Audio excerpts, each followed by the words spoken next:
জিকির তিন প্রকার। এক হলো লিসানি জিকির, অর্থাৎ জিহব্বার মাধ্যমে। কিভাবে? তাসবিহ পাঠ করলাম, তাহমিদ পাঠ করলাম, তাকদিস অর্থাৎ রব তাবারাকা ওয়া তাআলার পবিত্রতা ঘোষণা করলাম, সানা পাঠ করলাম, ইত্যাদি ইত্যাদি।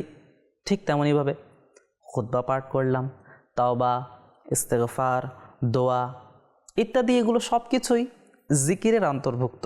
জিকিরের দ্বিতীয় প্রকার হলো কলবি জিকির, অর্থাৎ অন্তরের মাধ্যমে আল্লাহ আজ্জা ওয়া জাল্লার নেয়ামতসমূহ স্মরণ করা, তার মহিমা ও বড়ত্ব নিয়ে চিন্তা করা, তার কুদরতের নিদর্শনসমূহে গভীরভাবে মনোনিবেশ করা, আলেমগণের মাসআলা ইস্তেমবাতের অর্থাৎ গবেষণা ও চিন্তা ভাবনা, এটাও এই কলবি জিকিরের অন্তর্ভুক্ত।